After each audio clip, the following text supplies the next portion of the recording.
हम सब godly student हैं, जिन आत्माओं को स्वयं गॉड पढ़ाता हो, वो आत्माएं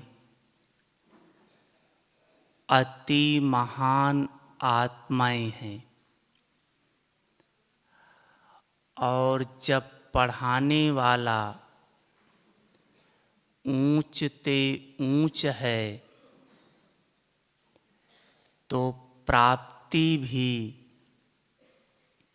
ऊंच ते ऊंच ही होगी।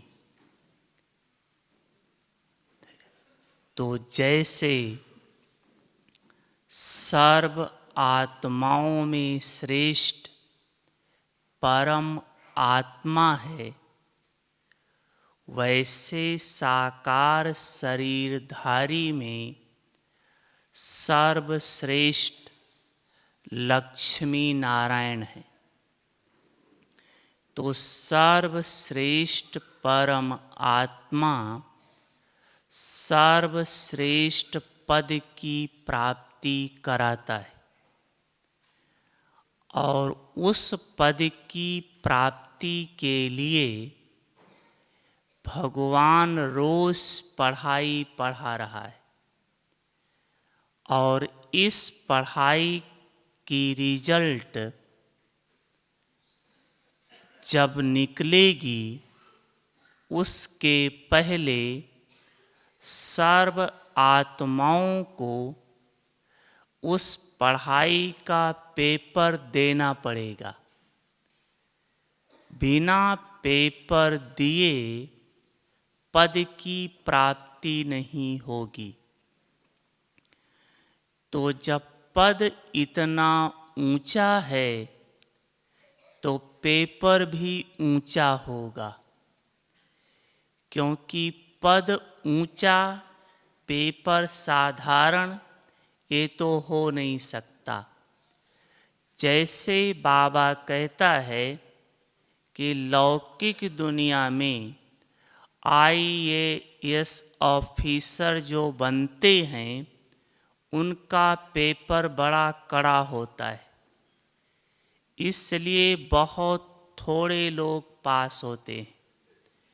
यहाँ तो विश्व का मालिक बनना है तो पेपर बहुत बड़ा होगा।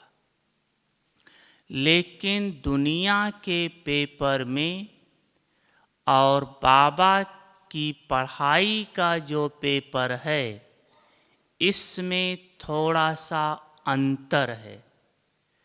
अंतर ये है कि दुनिया के पेपर में क्या क्वेश्चन आएगा, ये स्टूडेंट को पता नहीं होता है।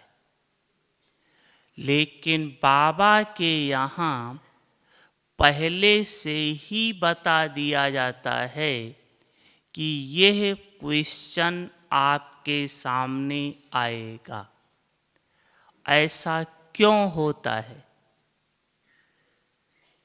क्वेश्चन का अर्थ ही है, परीक्षा का अर्थ ही है पर इच्छा, दूसरों की इच्छा के द्वारा पेपर लेना।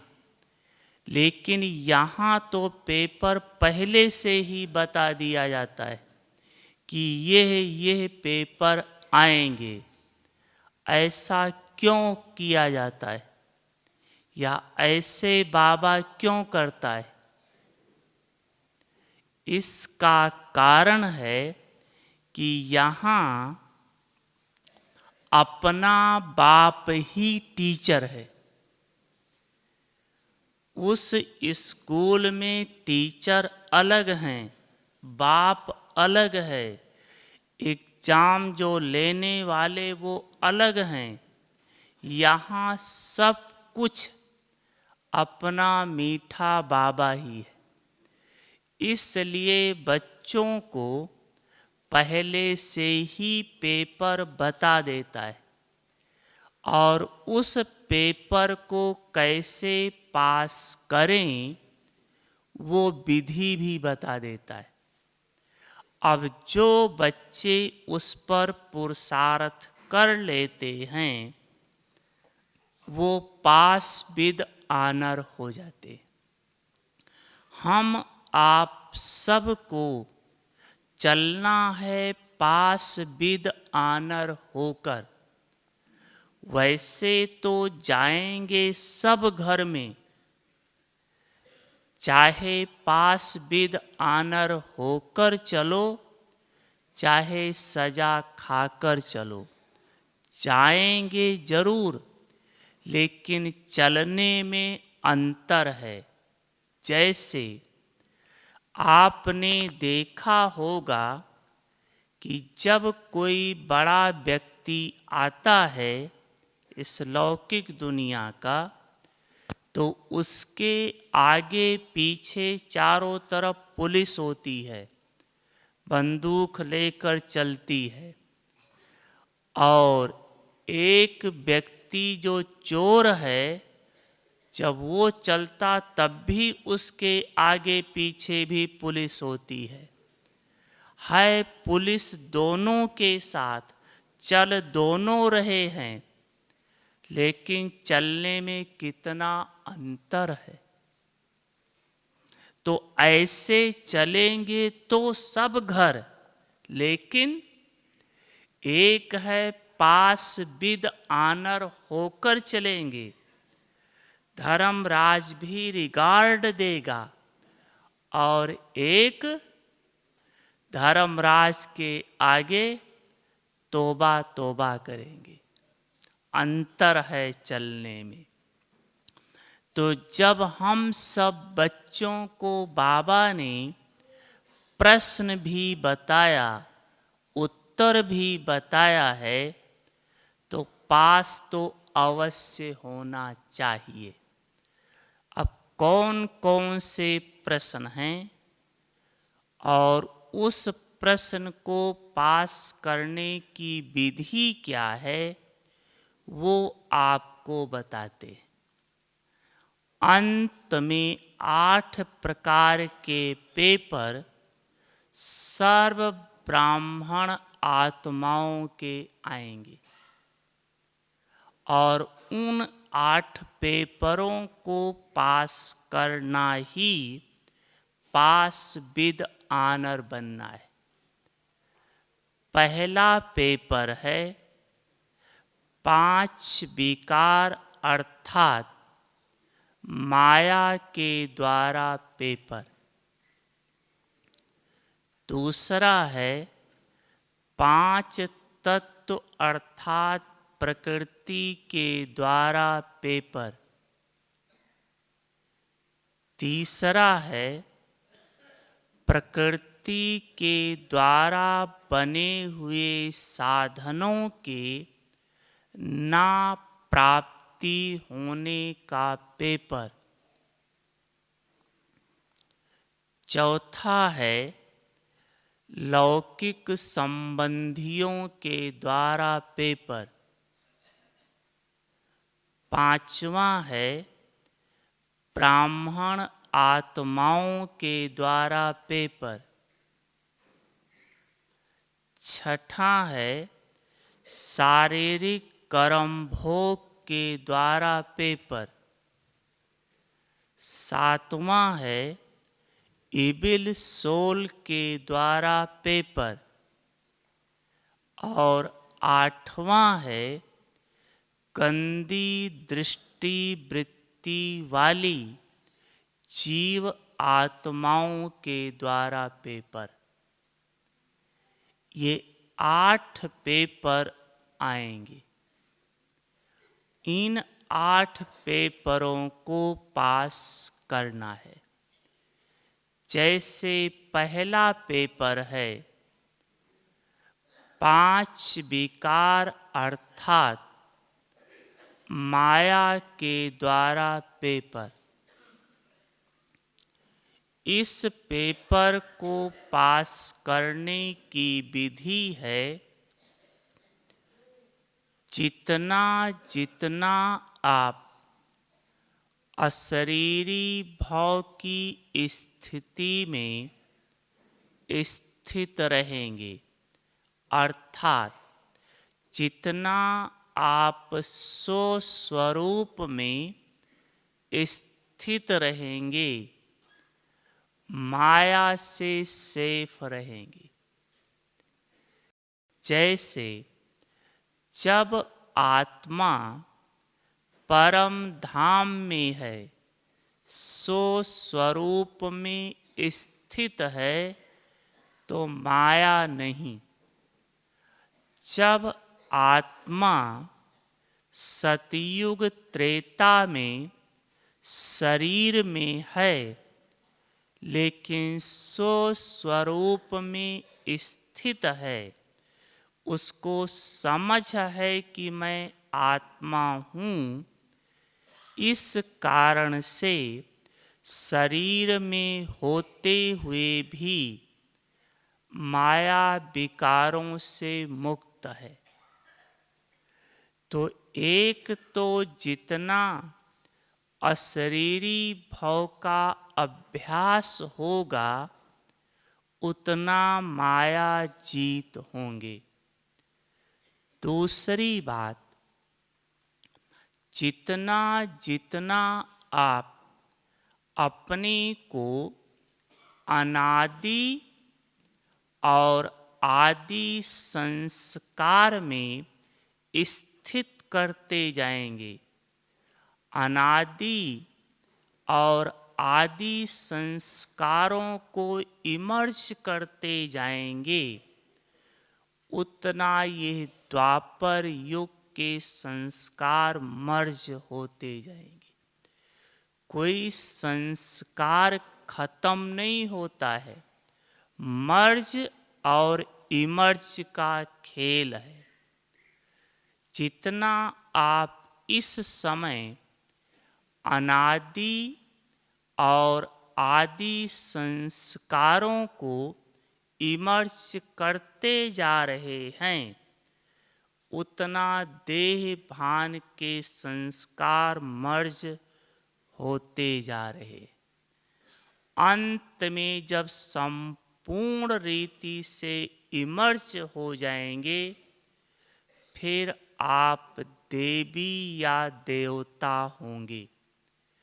लेकिन जैसे त्रेता के अंत तक देह भान के संस्कार इमर्ज होने शुरू हो जाते हैं, तो दैवी संस्कार मर्ज हो जाता है।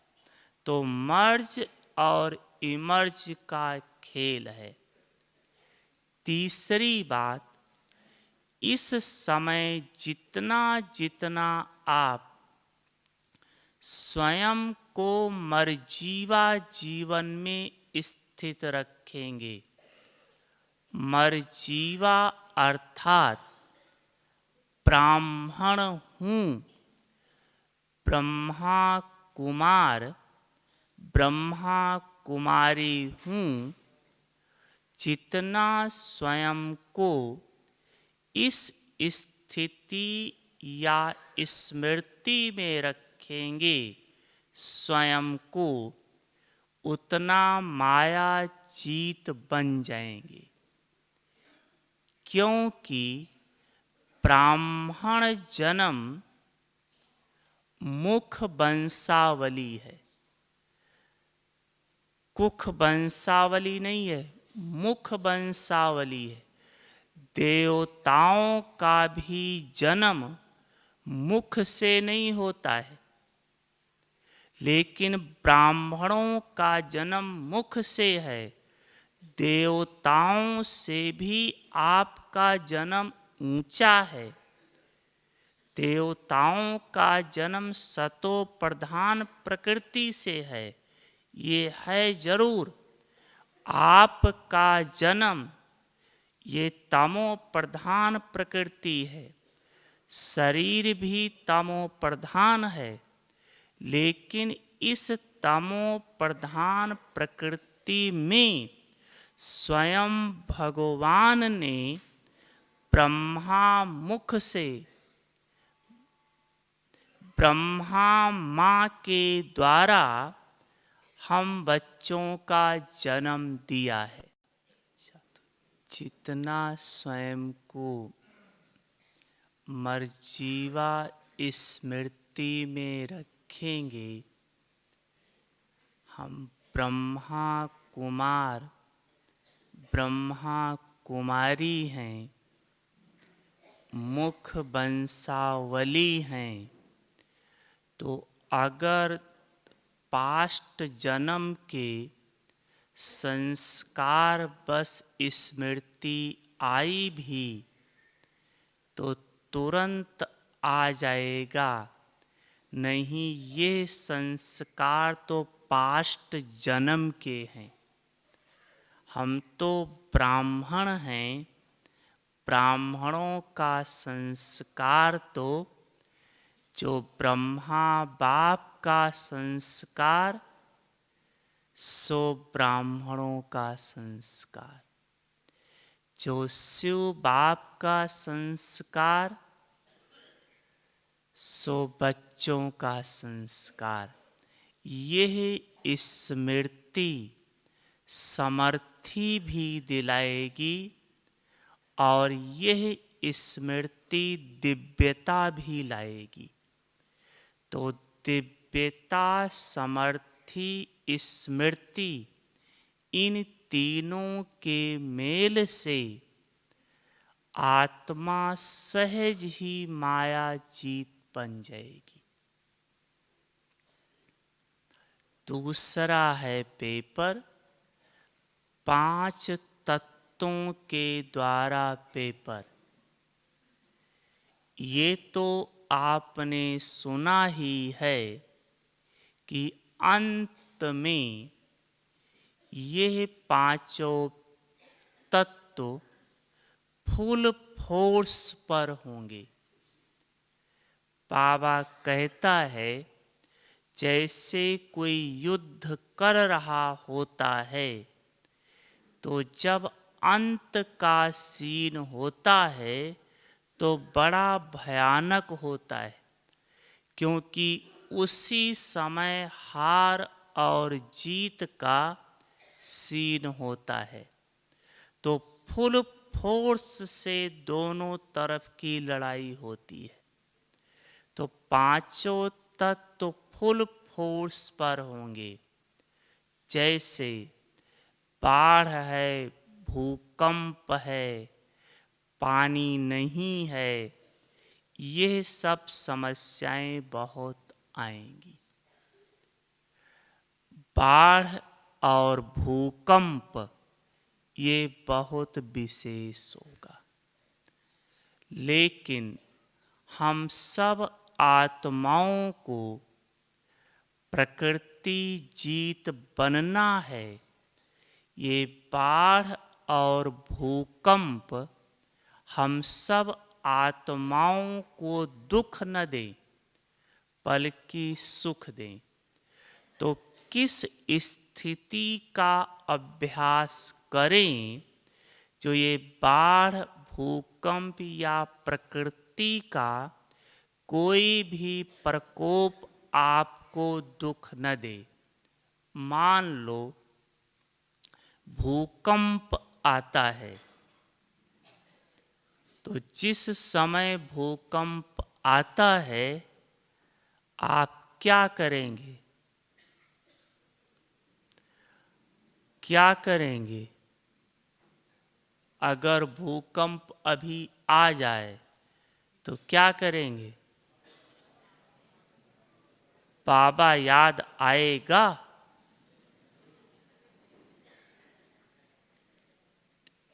ठीक जी।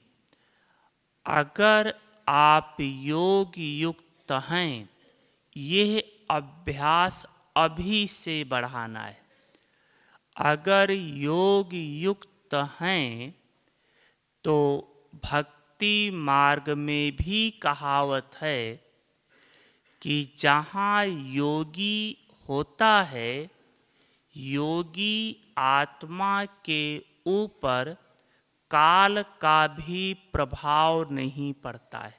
ये भक्ति मार्ग का भी गायन है। यहाँ तो प्रैक्टिकल आप योगी हैं।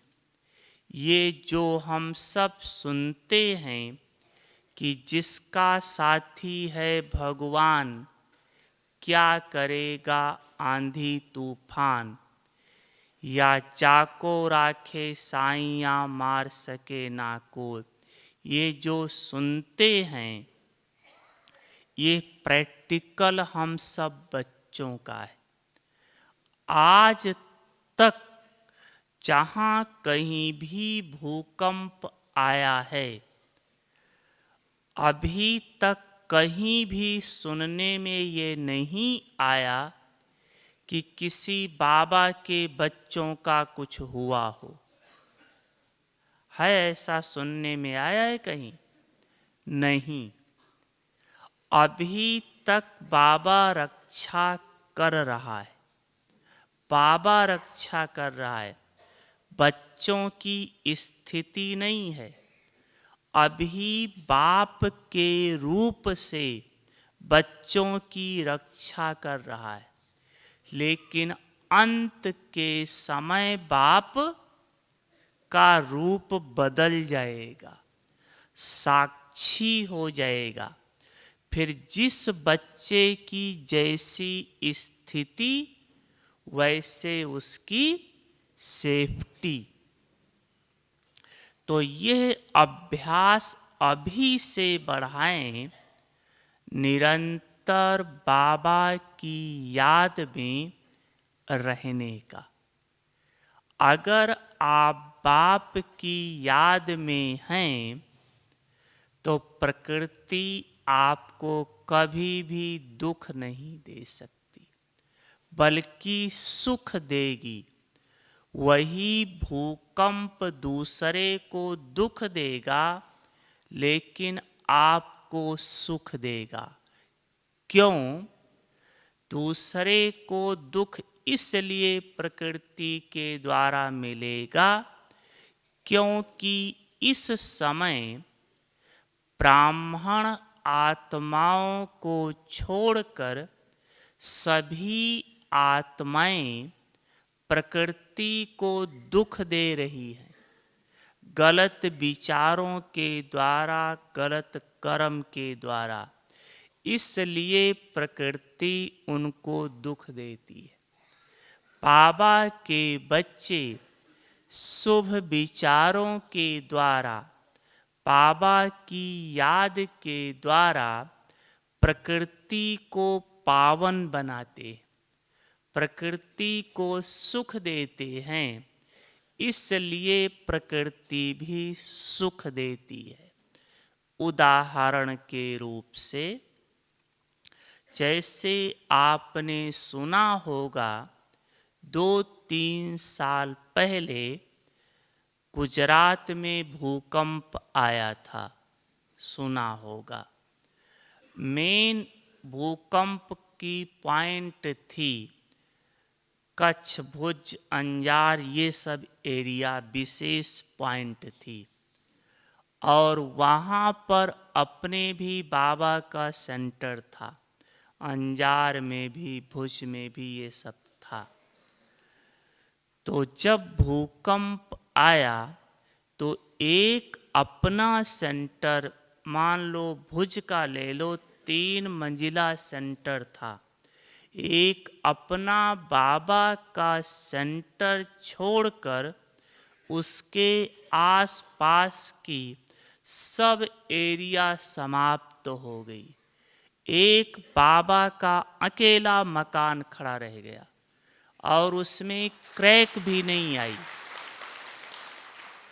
ऐसा भी नहीं कि कहीं क्रैक आई हो, क्रैक भी नहीं आई।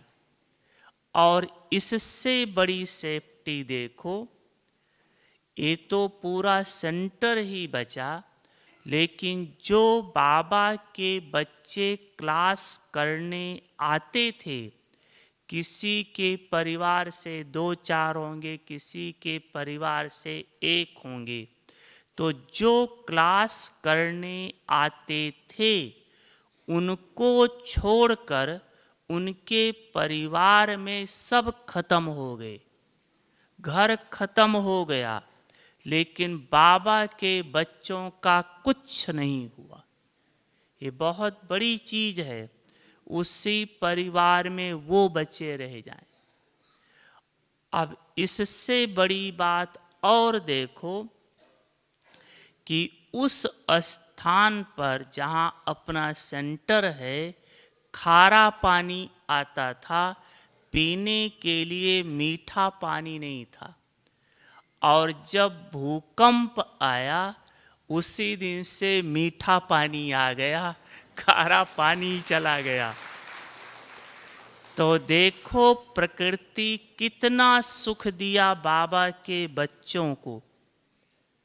दुनिया का विनाश हो रहा है और बाबा के बच्चों को प्रकृति कितना सहयोग दे रही है। जो मीठा पानी मिल ही नहीं रहा था, मीठा पानी ही बोरिंग में आ गया। जिन बच्चों का घर खत्म हो गया उनका बाबा देखो कैसे पालना की, क्योंकि जब परिवार खत्म हो गया, घर खत्म हो गया, खाएंगे कहाँ, रहेंगे कहाँ। गवर्नमेंट जो देती है वो तो खा नहीं सकते, कहाँ खाएंगे। लेकिन उसी समय बाबा ने दादी को टच किया, निमित्त तो दादी है। तुरंत दादी ने यहाँ से ट्रक भर करके राशन पानी, जनरेटर, पानी का टैंकर सब दादी ने वहाँ भिजवाया। और दादी ने कहा जिन जिन बच्चों का मकान गिरा है, जो बाबा के बच्चे हैं, आज से सेंटर पर ही रहेंगे, सेंटर पर ही खाएंगे। देखो कितना बड़ा कल्याण हो गया। पहले कभी हफ्ते 15 दिन में 1 दिन ब्रह्मा भोजन मिलता, अब तो तीनों टाइम ब्रह्मा भोजन मिलने लगा। और बात कि पहले सेवा के लिए कम चांस मिलता, अब तो और कुछ करना ही नहीं है सिवाय सेवा के, तो सेवा का भी कितना चांस मिल गया। तो देखो दूसरे को प्रकृति ने दुख दिया और आपको प्रकृति ने कितना सुख दिया। क्यों? क्योंकि आप प्रकृति को सुख दे रहे हो। ऐसे देखो, अगर आपके घर में बाढ़ आ जाए तो आप क्या करेंगे? अगर मान लो बाढ़ आ गई, डैम टूट गया, कुछ हो गया, तो क्या करेंगे आप? कैसे सेफ रहेंगे? हाँ? अच्छा, देखो बाबा बच्चों को कैसे बचाता है।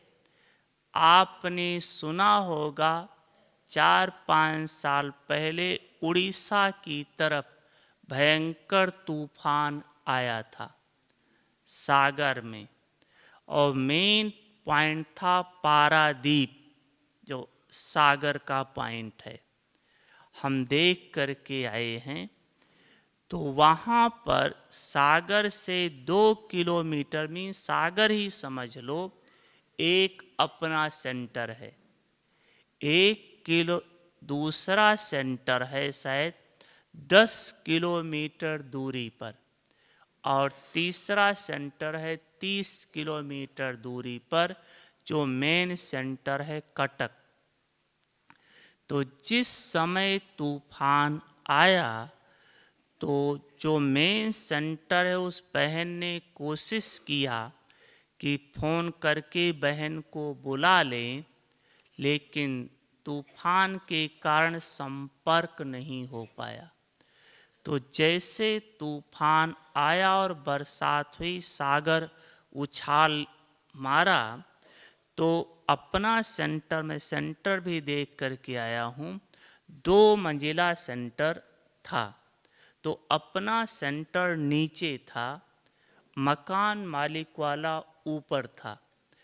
तो जैसे पानी का तूफान आया तो बहनों ने सोचा चलो पहले थोड़ी देर तो सोचा देखें शायद थोड़ा सा चला जाएगा, लेकिन जब देखा धीरे धीरे धीरे धीरे पानी ऊपर ही आने लगा और हवा भी 250 किलोमीटर की स्पीड से थी, बहुत तेज हवा चल रही थी।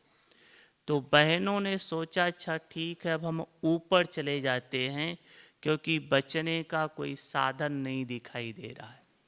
तो ये जा रही थी ऊपर ही बहनें, करीब मैं समझ 3/4 सीढ़ी चढ़ गई थी। इतने में देखा पड़ोस के 2-3 व्यक्ति बहते हुए जा रहे थे, उसी पानी में वो चिल्ला रहे थे, तो उनके पास से ही जा रहे थे। तो क्या करें, बहनें कैसे बचा सकती हैं, माताएं थी। तो बहनों ने अपनी साड़ी का पल्लू उधर फेंक दिया और उससे उनको पकड़ के खींच लिया। देखो बचा भी लिया। अब जब ऊपर गई तो हवा इतनी तेज है कि दरवाज़ा बंद, ये चिल्लाएं कोई आवाज़ ही न सुनाई पड़े, क्योंकि अगर दरवाज़ा खुल गया तो बंद होना भी मुश्किल है, इतनी तेज हवा थी। क्या करें, फटफट फटफट करें, लेकिन वो तो समझे हवा के कारण हो रहा है। तो उस समय बहनों ने खड़े होकर के बाबा को याद किया, और जैसे याद किया थोड़ी देर में पता नहीं उसको क्या संकल्प आया और उसने दरवाज़ा खोल दिया और बहनें कमरे में चली गई। वो तो 2-3 दिन तक था तो बहनें वहाँ रही, और तो कुछ खाने के लिए नहीं मिला, चिवड़ा रखा था वही अपना खा लेती थी। दूसरा सेंटर था जो 10 किलोमीटर की दूरी पर था, उस पर बहन ने फोन किया, बड़ी बहन ने, छोटी छोटी 2 बहनें थी, जो भी साधन मिलता है तुम अभी आ जाओ। तो बहनों ने कहा मैं नहीं आने वाली हूँ, मेरे साथ बाबा है, प्रकृति क्या करेगी, ऐसे थोड़ी हमारा प्रकृति कुछ कर सकती है, हम यहीं रहेंगे। ऐसे कह करके तो वो वहीं रुक गई और थोड़ी देर में तो तूफान की हवा आने लगी। तो हवा तो थोड़ी पीछे थी, लेकिन जो सागर का उछाल था वो पानी आते आते पूरा सेंटर के लेवल पे आ गया, छत तक। जब छत तक पानी आ गया तो अब बहनें क्या करें, जो थोड़ा बहुत सामान ऊपर उठा पा रही थी छत के ऊपर रखने के लिए, उतना तो कुछ उठाया। लेकिन जब छत पर पानी आने लगा तो एक जगह छत के ऊपर टीन की सेट थी, एक रूम बना हुआ था। तो बहनों ने कोशिश करके उस टीन के सेट के ऊपर जाकर बैठी। तो जब इतना पानी आ रहा है और तेज हवा आ रही है, तो ये बहनों को निश्चय हो गया कि अब तो हम जाएंगे सागर में, और कोई चारा नहीं है। तो क्या किया बहनों ने, जो अटैची में नए कपड़े थे, साड़ी आदि जो कुछ भी थे, जैसे कोई मरता है तो न नए कपड़े पहनाते हैं मरते समय, नए कपड़े सब पहन लिए और बाबा का फोटो ऐसे लेकर के बैठ गई कि अब बाबा के साथ सती हो जाएंगे, मर जाएंगे। तो ऐसे छत के ऊपर बैठी थी। अब सोचो 250 किलोमीटर के स्पीड की हवा, पतरा तो देखते देखते उड़ जाएगा, इतनी तेज हवा में तो पतरा रुकने वाला ही नहीं है। तो उस पर बैठी बाबा के फोटो को ऐसे लेकर के बाबा बाबा कर रही थी।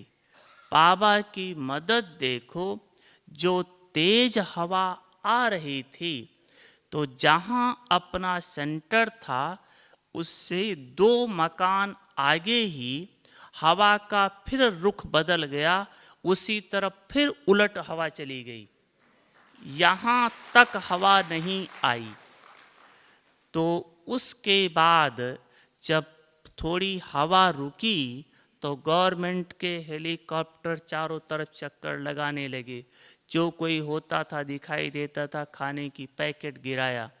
तो इस बहन ने तो कुछ खाया नहीं, पैकेट तो आई गिरी, बॉयल आलू था कुछ और था, लेकिन खाया नहीं।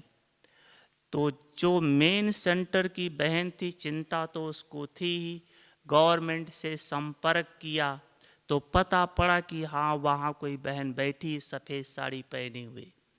फिर बहन ने खाना बना करके उस पे शिव बाबा का स्टिकर लगा करके फिर खाना गिराया, जिससे समझे बाबा का है। फिर उस बहन ने खाना खाया। तो देखो बाबा बच्चों की सेफ्टी करता है, अभी तो सेफ्टी कर रहा है क्योंकि बाप के हम बच्चे हैं। लेकिन अंत में ऐसी स्थिति हो कि एक बाप दूसरा ना कोई, तो प्रकृति आपको दुख नहीं देगी, सुख देगी। दुनिया में कैसी भी कुछ भी हालत हो, सुनते होंगे बाबा के मुरली कि जहाँ आप बैठे हैं वहाँ से 3 कदम की दूरी पर सब कुछ हो रहा होगा, लेकिन आप सेफ रहेंगे। आधार बाप की निरंतर याद। तीसरी बात है, प्रकृति के द्वारा बने हुए ना साधनों की प्राप्ति का पेपर। यह शरीर 5 तत्व का बना हुआ है। 5 तत्व के शरीर को 5 तत्व की चीज देनी पड़ती है, नहीं तो ये चलेगा नहीं, प्रकृति का है। और ये तो आप मुरली में सुनते हैं कि अंत में या तो पीने का पानी ही नहीं होगा, या होगा तो जहरीला होगा। खाने के लिए कुछ नहीं होगा, होगा तो जहरीला होगा। सोचो कैसे इस शरीर को चलाओगे, कैसे चलाओगे? बिना खाए बिना पानी पिए बाबा की याद रहेगी? हो पाएगा? और अंत में यही होगी, या तो होगा नहीं और या तो जहरीला होगा। इस पेपर को पास करने की विधि अभी से अभ्यास करना, प्रैक्टिकल करके देखना।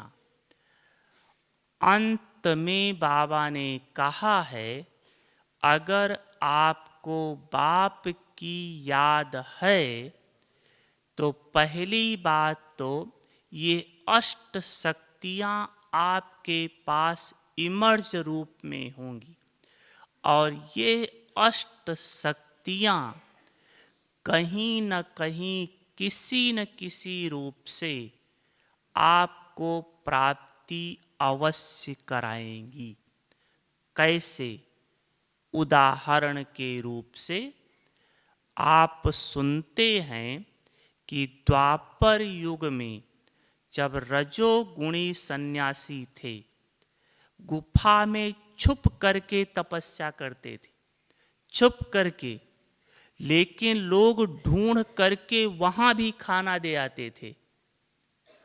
छुपे रहते थे, निकलते ही नहीं थे गुफा से बाहर, लेकिन लोग ढूंढ करके उस वाइब्रेशंस को कैच करते करते वहां उनको जो चाहिए दे आते थे। आप तो परमात्म योगी हैं, क्या नहीं मिलेगा? कहीं भी होंगे अवश्य मिलेगा। अगर परमात्मा के साथ निरंतर योग है तो, पहली बात। दूसरी बात, आपकी अंत की स्थिति, अशरीरी भाव की स्थिति कि अंत में बैठे बैठे बस इस शरीर से गए कि गए, बस बाबा आपके पास आए कि आए, ऐसे संकल्पों में स्थित होते होते ये शरीर यहीं रह जाएगा, आत्मा बाबा के पास चली जाएगी। जैसे आप सुनते हैं, बाबा कहता कई सन्यासी बैठे बैठे शरीर को छोड़ देते, ऐसे आप बैठे बैठे ऊपर के ऊपर ही रह जाएंगे, भूख प्यास से न्यारे हो जाएंगे। कई आत्माओं के द्वारा बाबा को विश्व की आत्माओं का कल्याण कराना है, उनको इस साकार सृष्टि पर रखना है, क्योंकि अंत में बहुत आत्माएं आपके पास असलम लेने आएंगी, शरण लेने आएंगी। तो जहाँ भी आप हैं, आपको वहाँ पर रहना पड़ेगा। तो इस शरीर को चलाने के लिए, इस शरीर को जो आवश्यकता है वो अवश्य पूरी होगी। कैसे? अंत में आपकी स्थिति बहुत ऊंची बन जाएगी। आपकी स्थिति मास्टर पाप कटेश्वर की होगी, मास्टर पतित पावनी की होगी। आप जिस चीज पर दृष्टि डालेंगे उसका रूप बदल जाएगा, जहरीला रूप परिवर्तन हो जाएगा। उदाहरण के रूप से, जैसे आपने सुना है और बाबा भी कहता है कि मीरा जहर को पी गई, भक्तिन मीरा जहर को पी गई और मरी नहीं। क्या कारण था? क्या कारण था? श्री कृष्ण की याद में इतनी खोई हुई थी कि श्री कृष्ण की याद जहर को परिवर्तित कर दिया। जहर जहर नहीं रह गया। ये प्रैक्टिकल की बात है। और हम ब्राह्मण आत्माएं परमात्म योगी हैं। श्री कृष्ण का रचता परम आत्मा है। तो जब श्री कृष्ण की याद में इतनी शक्ति है, तो श्री कृष्ण के रचता की याद में कितनी शक्ति होगी, समझ सकते हैं। परमात्म याद में कितनी शक्ति है। लेकिन यही है कि जैसे मीरा थी कि मेरा तो एक गिरधर गोपाल, दूसरा न कोई, ऐसे अगर ब्राह्मण की स्थिति बन जाए तो देखो कितनी शक्ति आ जाएगी। आप अभ्यास करके देखो, ये करके देखो। जहर को परिवर्तन कर सको वो तो बड़ी बात है। आप अभी अभ्यास करो, तुरंत तो नहीं हो जाएगा। कुछ दिन अपनी स्थिति अव्यक्त बनाओ, अभ्यास करो, और जब देखो एक हफ्ता तक 75% अव्यक्त स्थिति हो गई है, फिर आप खट्टा दही लो, जो खट्टा है, उस पर दृष्टि डाल के उसकी खटास खत्म करो। अगर खटास खत्म कर सकते हो तो जहर भी बदल सकते हो, करके देखो। ऐसे नहीं कि ऐसे दृष्टि देना शुरू किया हो जाएगा। कुछ समय की आत्मा के अंदर शक्ति चाहिए, तो वो शक्ति वहाँ काम करेगी। प्रैक्टिकल उदाहरण का देखो, ये हमने अभ्यास किया है, सफलता है। इससे बड़ी चीज देखो, यज्ञ में जब बेगरी पार्ट था, माउंट में थे, तो एक बार लौकी, जिसको क्या कहते हैं, कोई घिया, कोई लौकी, कोई दूधी, जो भी कहता, लंबी लंबी होती है, हरी, यहाँ रोज बनती है सब्जी अपने पास, तो वो आई हुई थी।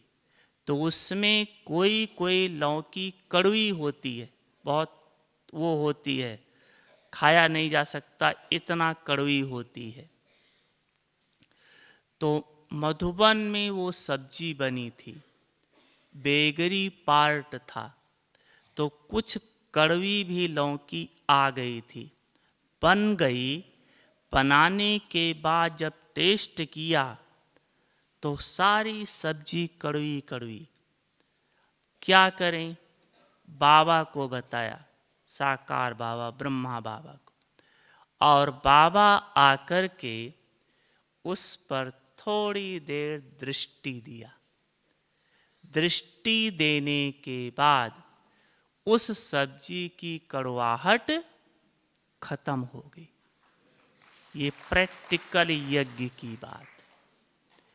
तो आपके विचारों का प्रभाव उसके ऊपर पड़ेगा, लेकिन जब आपकी इतनी ऊंची स्थिति हो, तब उस स्थिति का अभ्यास अभी से करो।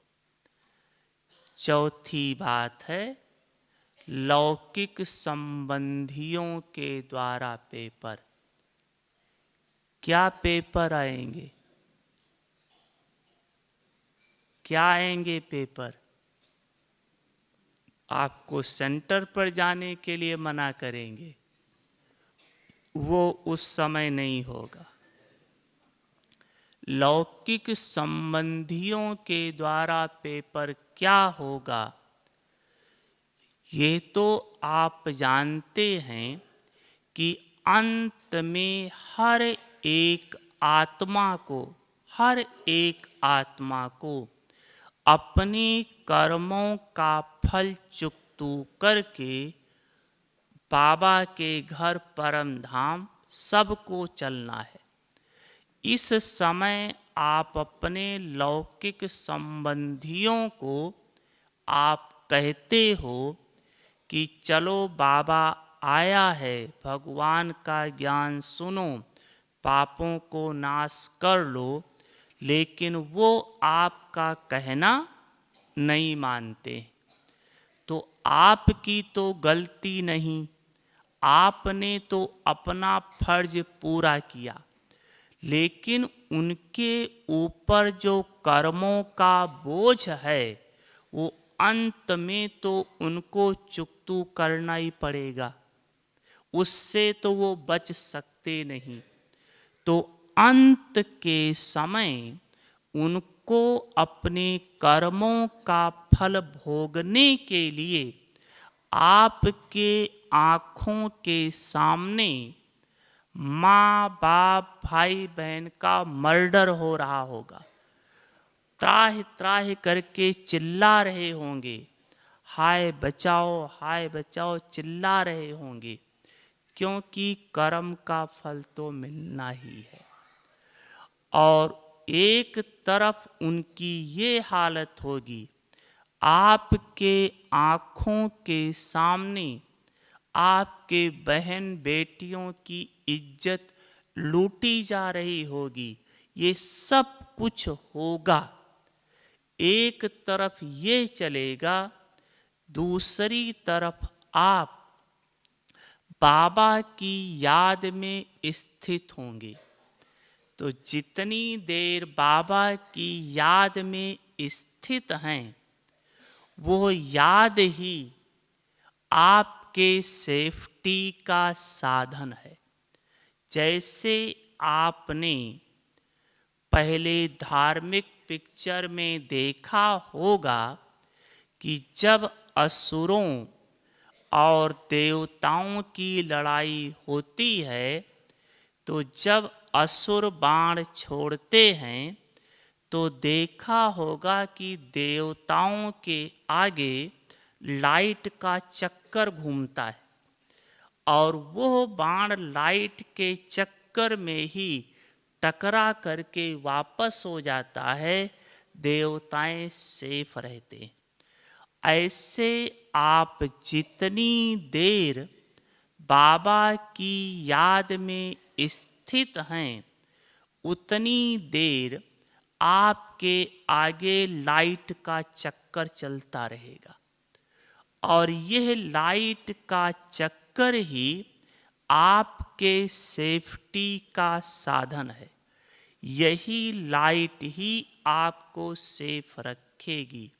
लेकिन अगर लौकिक परिवार में जरा सा भी आपका मोह है, जरा सा भी, सिर्फ इतना आपको संकल्प आया, हाय मर रहे हैं, जरा देखें तो क्या हो रहा है, अगर इतना भी आपको संकल्प आया तो आपका बाबा के साथ कनेक्शन टूटा, लाइट का चक्कर गायब हुआ, आप भी एक साधारण व्यक्ति दिखाई पड़ेंगे।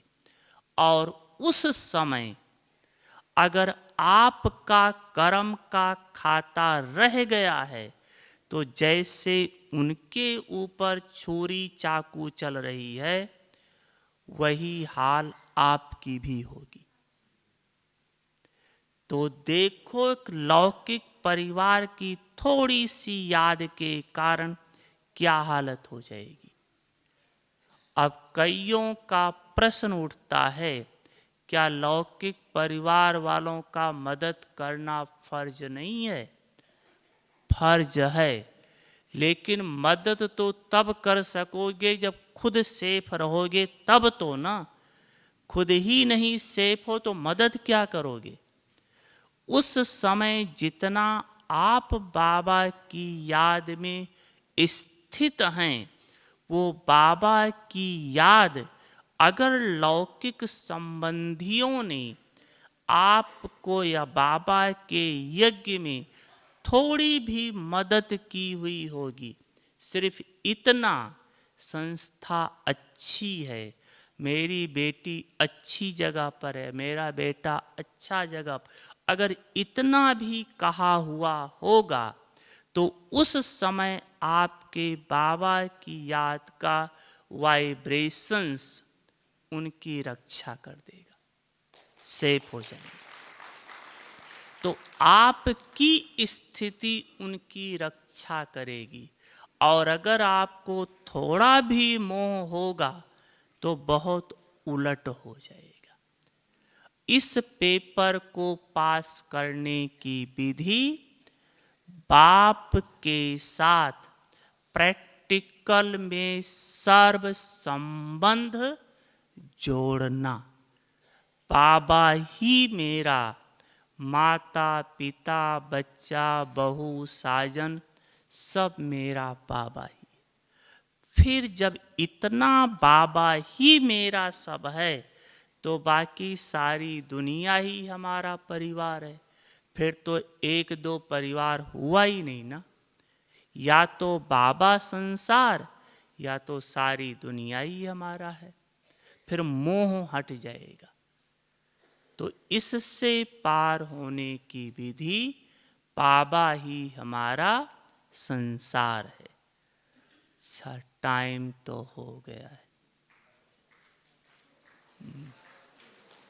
जी।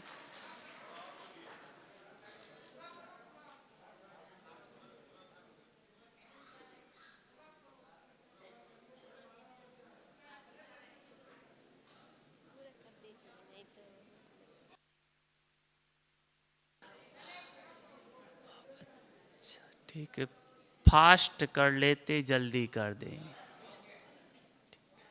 अच्छा, पांचवा है ब्राह्मण आत्माओं के द्वारा पेपर। ब्राह्मण आत्माओं के द्वारा पेपर वास्तव में कुछ है नहीं, क्योंकि ब्राह्मण आत्माओं में एक ही आपस का पेपर है, वो है ईर्ष्या। ब्राह्मण आत्मा में ईर्ष्या बहुत होती, और यह ईर्ष्या ब्राह्मण को दुआ नहीं दे पाती। कैसे ईर्ष्या होती है? एक उदाहरण के रूप से मान लो आपके क्लास में, जहाँ आपका क्लास है, अगर उनमें से सिर्फ एक स्टूडेंट को अगर बहन जी बुलाएं, उसको थोड़ा ज़्यादा आगे बढ़ाएं, आपकी क्या हालत होगी? समझ सकते। यहीं पर अगर बहन जी एक को मिला करके बाबा से मिला दें, आपको नहीं मिलाएं, कितना संकल्प चल जाएगा? होगा नहीं होगा? तो ब्राह्मण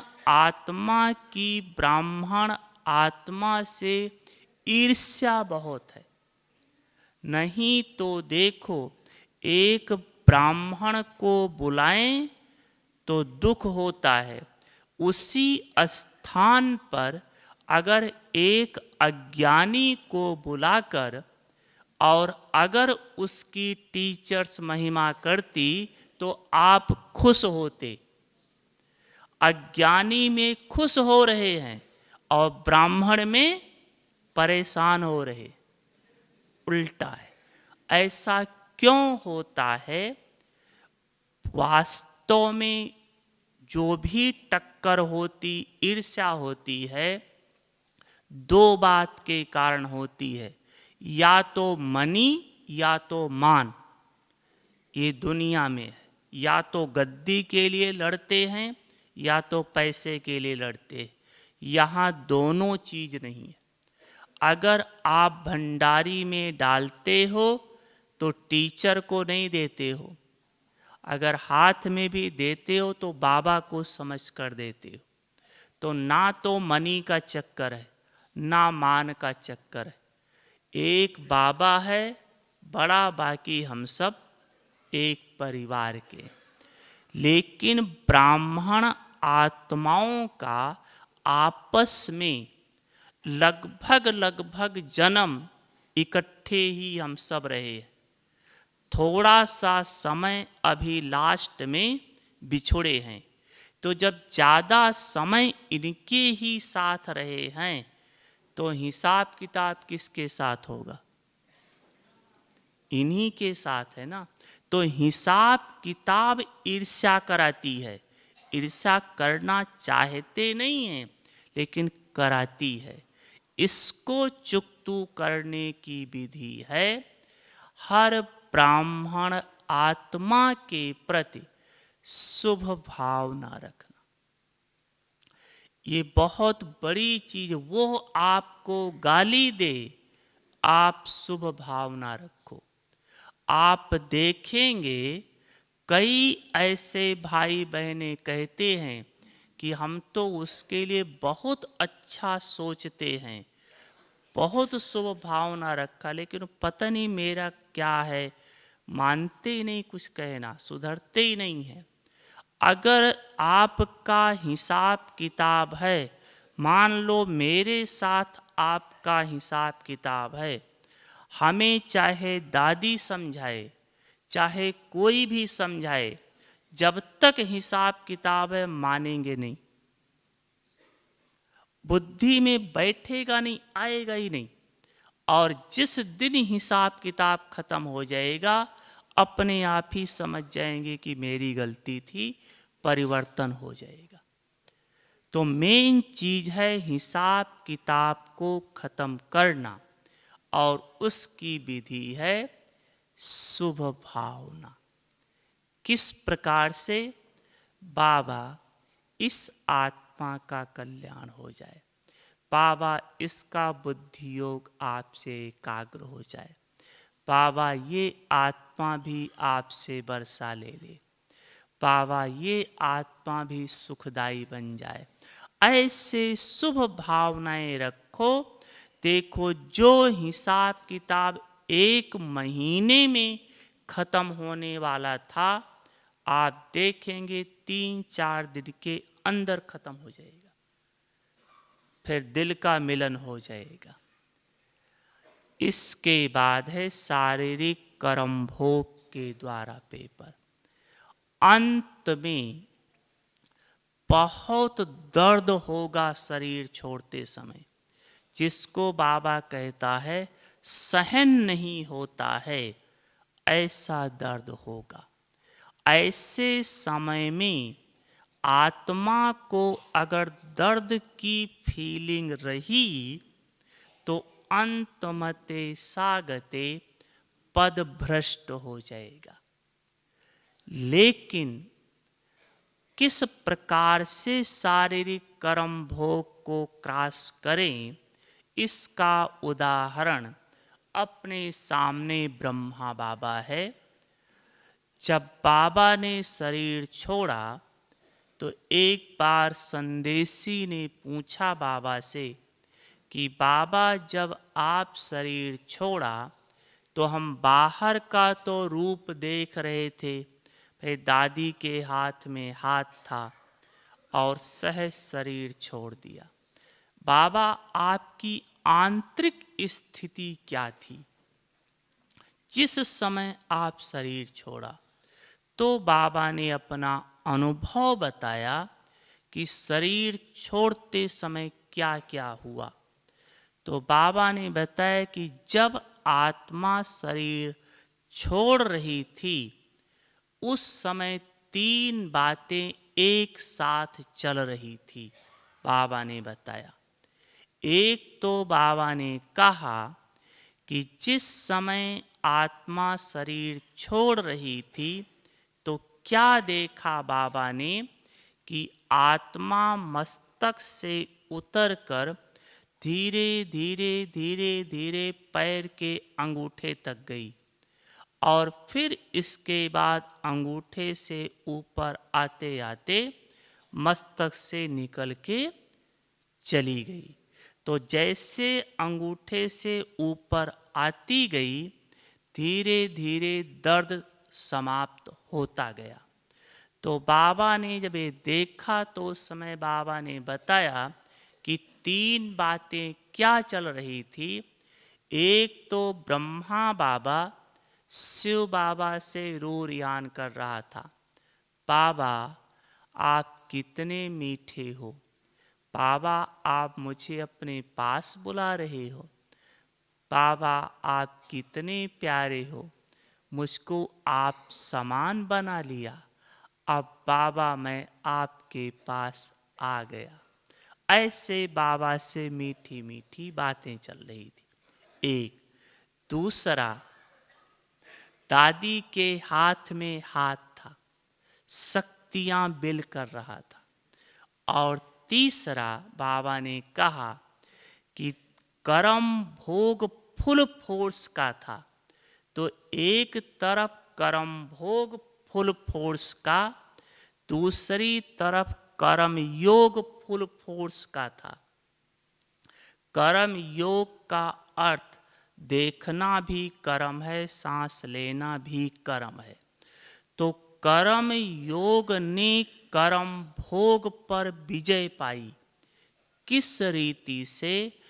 बाबा ने दर्द को भोगा नहीं, लेकिन बाबा साक्षी हो करके यह सब देखते हुए दर्द को भुगवा रहा था, भोग नहीं रहा था।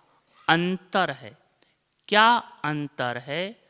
बाबा अपनी इस स्थिति में स्थित था कि मैं आत्मा शांत स्वरूप हूँ, प्रेम स्वरूप हूँ, सुख स्वरूप हूँ। बाबा इस स्थिति में स्थित था, शरीर से डिटैच था, इसलिए दुख अनुभव नहीं हुआ। तो दर्द को भुगवाया, भोगा नहीं। तो जितना शरीर से डिटैच होने का अभ्यास होगा, अंत में सहज इस शरीर को छोड़ के चले जाएंगे। 2 मिनट और लेते हैं। इसके बाद है इबिल सोल के द्वारा पेपर। बाबा ने कहा अंत में एक एक के अंदर 3-3, 4-4 इबिल सोल प्रवेश करेंगी। वो भी किसका? जिसके साथ हिसाब किताब है।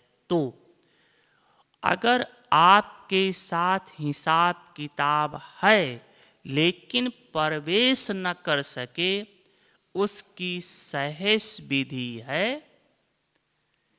क्या?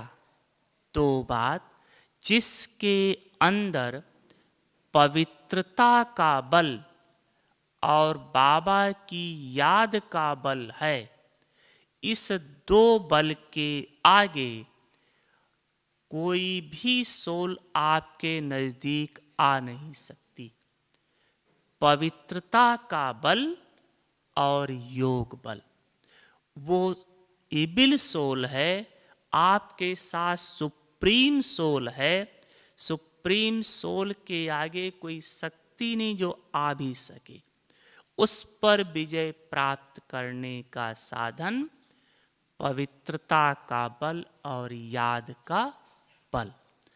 अंत में है कंदी दृष्टि वृत्ति वाली आत्माओं के द्वारा पेपर। अर्थात अंत में कई प्रकार से लोग आपके सामने आएंगे, मारने के भी लक्ष्य से आएंगे और गंदे विचारों के भी लक्ष्य से आएंगे। उससे बचने का साधन है, मान लो कोई आपको मारने आ रहा है, 10 व्यक्ति आपको मारने के लिए आ रहे हैं। अगर आप इस स्थिति में स्थित हो जाओ कि मैं आत्मा बाप के साथ कंबाइंड हूँ, जिसको शिव शक्ति कहते हैं, अगर कंबाइंड स्थिति में स्थित हो जाओ तो वो 10 लोग होंगे, आप यहाँ 100 व्यक्ति दिखाई पड़ेंगे, उनसे ज़्यादा शक्तिशाली दिखाई पड़ेंगे, वो भाग जाएंगे। ये प्रैक्टिकल होगा। अगर आप शिव शक्ति कंबाइंड स्थिति में स्थित हैं तो वो 10 लोग होंगे, आप 100 व्यक्ति दिखाई पड़ेंगे और उनसे ज़्यादा शक्तिशाली दिखाई पड़ेंगे। ये बाबा दिखाएगा, उनको भाग जाएंगे। दूसरी बात, जितनी आप अव्यक्त स्थिति में स्थित हैं, मैं आत्मा हूँ, लाइट हूँ, प्रकाश हूँ, तो वो मारने के लिए आएंगे। आपका शरीर उनको दिखाई नहीं पड़ेगा, प्रकाश दिखाई पड़ेगा, मारेंगे किसको? जैसे ब्रह्मा बाबा का एग्जाम्पल है, सबने सुना होगा। तीसरी बात है, वो अगर मारने आते हैं, आप बाबा की याद में स्थित हैं, तो जिस भी धर्म का होगा, आपके द्वारा उनको धर्म पिता दिखाई पड़ेगा। जो भी धर्म वाला होगा, तो धर्म पिता के आगे तो सिर झुका देंगे, मारने का तो सवाल ही नहीं। तो सार रहा कि जितना आप बाबा की याद में कंबाइंड रहेंगे उतना आप सेफ रहेंगे।